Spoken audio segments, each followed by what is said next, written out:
ଇଆଡ଼େ ଆସୁନି ଅଫିସ୍ ଆଡ଼େ ବାଟେ ପିଲାଟା ଗଲା ଆର ମରିଛି ପୁରା।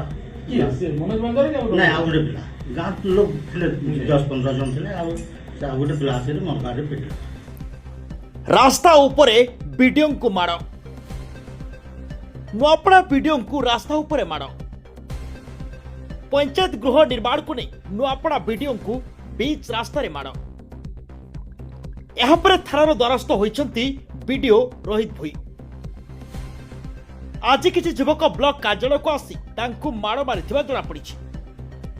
ଏହାପରେ ଅଭିଯୋଗ ଆଧାରରେ ବ୍ଲକ ଅଫିସ ପରିସରରେ ଏସଡିପିଓଙ୍କ ସହ ପୋଲିସ ପହଞ୍ଚି ପଚରାଉଚରା କରାଯାଇ 4 ଜଣ ଯୁବକଙ୍କୁ ଅଟକ ରଖି ପଚରାଉଚରା କରୁଛି ପୋଲିସ। ଭୈସାଟାଲ ପଞ୍ଚାୟତ ଗୃହ ନିର୍ମାଣକୁ ନେଇ ବିବାଦ ହୋଇଥିଲା। ସୂଚନା ଥାଉ କି ଭୈସାଟାଲ ପଞ୍ଚାୟତ ଗୃହ ନିର୍ମାଣକୁ ନେଇ ଦୀର୍ଘ ଦିନ ଧରି ଲାଗି ରହିଥିଲା ବିବାଦ। ଭୈସାଟାଲ ପଞ୍ଚାୟତ ମୁଖ୍ୟାଳୟରେ ହେବାକୁ ଥିବା ପଞ୍ଚାୟତ ଗୃହ ବାଲଦାଠାରେ ନିର୍ମାଣ ହେଉଥିବାକୁ ନେଇ ବିରୋଧ କରୁଥିଲେ କିଛି ଗ୍ରାମବାସୀ। ଏମିତିକି ହାଇକୋର୍ଟଙ୍କ ଅର୍ଡର ଅନୁସାରେ ଚାଲୁଥିଲା ନିର୍ମାଣ। ଏହାକୁ ବିରୋଧ କରି ଆଜି କିଛି ଯୁବକ ବ୍ଲକ କାର୍ଯ୍ୟାଳୟକୁ ଆସି ତାଙ୍କୁ ମାଡ଼ ମାରିଥିବା ଜଣାପଡ଼ିଛି, ଯାହାକୁ ନେଇ ବିଡିଓ ଥାନାର ଦ୍ୱାରସ୍ଥ ହୋଇଛନ୍ତି।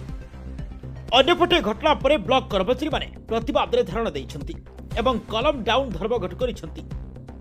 ସେମାନେ ଅଭିଯୁକ୍ତଙ୍କ ବିରୁଦ୍ଧରେ କଠୋର କାର୍ଯ୍ୟାନୁଷ୍ଠାନ ଦାବି କରିଛନ୍ତି ଏବଂ ଆକ୍ରମଣକୁ ନିନ୍ଦା କରି ଉନ୍ନୟନ ପ୍ରକଳ୍ପରେ କାମ କରୁଥିବା ସରକାରୀ ଅଧିକାରୀଙ୍କ ପାଇଁ କଠିନ ସୁରକ୍ଷା ବ୍ୟବସ୍ଥା ପାଇଁ ଡାକ ଦେଇଥିଲେ।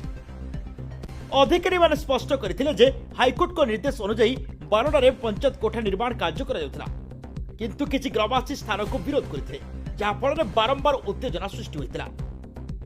କୋରାପୁଟ ଡିଆଇଜି କେଭି ସିଂ ଗିରଫଦାରୀକୁ ନିଶ୍ଚିତ କରିଛନ୍ତି ଏବଂ ଆଶ୍ୱାସନା ଦେଇଛନ୍ତି ଯେ ପୋଲିସ ମାମଲାର ଅଧିକ ତଦନ୍ତ କରୁଛି।